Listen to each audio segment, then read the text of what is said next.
In the year 2147, the sprawling metropolis of Neo-Tokyo pulsed with life under a perpetual veil of neon lights and holographic advertisements. Towering skyscrapers pierced the smog-choked sky, their glass facades reflecting the endless rain that fell like tears from the heavens. The streets below were a labyrinth of alleyways and boulevards, where the wealthy glided in autonomous hovercars and the forgotten souls huddled in the shadows, seeking shelter from the biting cold. It was a city of contrasts, technological marvels coexisting with human despair, where augmented reality overlays promised dreams that reality could never deliver. Detective Elias Kane was no stranger to the underbelly of this world. At 45, with a weathered face etched by years of chasing ghosts in the machine, he patrolled the night shifts for the Neo-Tokyo Police Department's Cyber Crimes Unit. His beat included the derelict districts, where glitchy surveillance drones hovered like vultures, and forgotten cameras, relics from older security systems, still whirred in obscurity. Elias had seen it all: corporate espionage, AI uprisings, and the occasional interstellar smuggling ring. But nothing prepared him for the night he stumbled upon her. It started with a routine call. A glitch in the grid had caused a blackout in Sector 7, a rundown area known for its abandoned warehouses and transient populations. Elias arrived just after midnight, his trench coat slick with rain, his neural implant buzzing with incoming data feeds. The streets were empty save for the occasional flicker of a malfunctioning street lamp. As he scanned the area with his augmented visor, something caught his eye: a small, huddled figure slumped against the wall of an old noodle shop. She looked like a girl, no more than 18, with pale skin that seemed almost luminescent under the dim light. Her clothes were tattered, a mismatch of human fabrics that didn't quite fit her slender frame. Long, silver hair matted by the rain cascaded over her face, hiding eyes that Elias would later swear glowed faintly. He approached cautiously, his hand resting on the hilt of his stun pistol. "Miss, you okay? This isn't a safe place to sleep." No response. She was breathing, shallow and rhythmic, but unresponsive. Elias knelt down, checking for vital signs. Her skin was cold, unnaturally so, but her pulse was steady. No identification chip, no augmented tattoos, nothing to scan. Just a girl left to the mercy of the cold streets. He called it in, requesting a medical drone, but as he waited, his foot nudged something half buried in the puddle beside her, a small, battered device. It looked like an old model personal recorder, the kind tourists used before neural implants made them obsolete. Scratched and forgotten, it bore no markings except a faint serial number. Curiosity piqued, Elias pocketed it. The medical team arrived minutes later, bundling the girl into a hover ambulance. "Probably another runaway," the paramedic muttered. "Or a synth on the fritz." Elias nodded, but something felt off. As the ambulance lifted off, he headed back to his cramped apartment in the mid-levels, the recorder burning a hole in his pocket.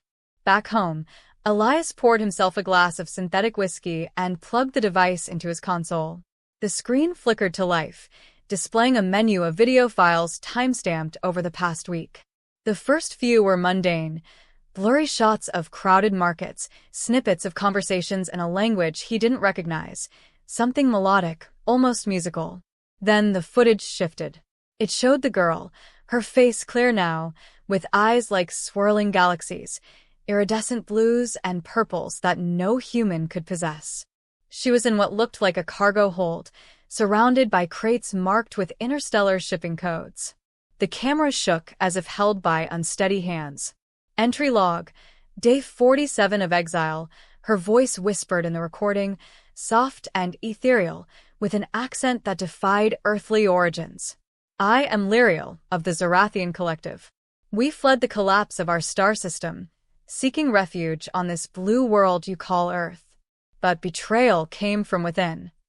The camera panned to show other figures, tall, ethereal beings with similar luminous skin, huddled in fear. "My people trusted the human intermediaries, the ones who promised safe passage. Instead, they sold us out to the corporation." Elias paused the video, his heart racing. Zorathian? He'd heard rumors in the black markets, whispers of alien refugees trickling in through unregulated wormholes after a distant galactic cataclysm. But official channels denied it, labeling such tales as conspiracy theories peddled by anti-corp activists. He hit play again. The footage jumped to a chaotic scene, alarms blaring, red lights flashing. Lyriel was running through corridors, her companions falling one by one to energy blasts from shadowy pursuers. "They call themselves the Veil Syndicate," she gasped into the camera. "A human-alien cartel profiting from our desperation. They harvest our tech, our biology, for what? Immortality? Power?" A blast grazed her shoulder, and she cried out, dropping to her knees. The camera tumbled, but kept recording. Elias watched in horror as the pursuers, humans in black tactical gear, augmented with cybernetic enhancements, dragged the survivors away. Lyriel hid in a ventilation shaft, whispering her final plea. "If anyone finds us, know the truth. We're not invaders. We're survivors. And they're coming for all of us." The recording ended with her emerging onto the streets of Neo-Tokyo, collapsing in exhaustion as the rain began to fall. That was the beginning of Elias's descent into a web of secrets that would unravel his world. He spent the next day at the precinct, running discreet queries through the department's database. The girl, Lyriel, was registered at the Central Hospital under Jane Doe, in induced coma due to unknown physiological anomalies. Doctors noted her blood contained traces of exotic elements not found on Earth, but the report was flagged for corporate review. The Veil Syndicate? No hits in public records, but Elias's neural implant pinged with redacted files, high-level clearance only. He couldn't let it go. That evening, he visited the hospital, flashing his badge to gain access. Lyriel lay in a sterile room, hooked to monitors that beeped erratically. Her skin shimmered faintly, as if absorbing the light. "Who are you?" he whispered, though she couldn't hear. Slipping the recorder back into his pocket, he left, but not before noticing a shadow in the corridor, a man in a suit, watching him intently. The middle of the story unfolded like a nightmare. Elias returned home to find his apartment ransacked. Files scattered, console hacked. A warning message blinked on his screen. "Forget what you saw. Or join the forgotten." Panic set in. He grabbed his gear and went underground, holing up in an old safe house from his early days as a beat cop. There, he delved deeper into the recorder's files, discovering encrypted data packets hidden within the videos. Using his department-issued decryption tools, he unlocked schematics, blueprints for advanced tech, wormhole stabilizers, bioenhancers that could extend human life by centuries. Lyriel's people, the Zorathians, had brought these as gifts, offerings for asylum. But the Veil Syndicate, a shadowy alliance between Earth's megacorporations and rogue alien factions, saw opportunity. They abducted refugees, dissected their knowledge, and sold it to the highest bidder. The recorder contained evidence, names, dates, locations. High-profile executives, politicians, even some in the NTPD. Elias's mind raced. Why leave her on the streets? A mistake? Or bait? He needed allies. He reached out to an old contact, Mira Voss, a freelance hacker with a grudge against the Corps. They met in a dingy VR cafe, avatars cloaked in digital anonymity. "This is big, Elias," Mira said, her voice distorted. "I've heard whispers. The Syndicate's planning a big move, integrating Zorathian tech into the city's grid. Mind control, immortality serums. But they need pure samples. That girl? She's key." Together, they pieced together Lyriel's journey. From the footage, she was the daughter of a Zorathian elder, carrying a neural archive in her mind, the collective knowledge of her species. Abandoned during the raid, she'd wandered the streets, her alien physiology entering a hibernation state to conserve energy. The camera, dropped by a sympathetic smuggler, had captured it all, but the Syndicate was closing in. That night, as Elias and Mira plotted their next move, drones swarmed the safe house. Laser fire lit up the alley. Elias fought back, his stun pistol crackling against armored assailants. "For the girl," one shouted, confirming his fears. They escaped barely, Myra's hacks jamming the pursuers' signals. The chase led them across the city. From the glittering high-rises to the subterranean tunnels where the underclass thrived on black market tech. Elias viewed more footage en route, Lyriel's personal logs, detailing her homeworld's beauty, a planet of crystal spires and bioluminescent seas, destroyed by a rogue black hole engineered by warring factions. "We came in peace," she said in one entry, tears streaking her face.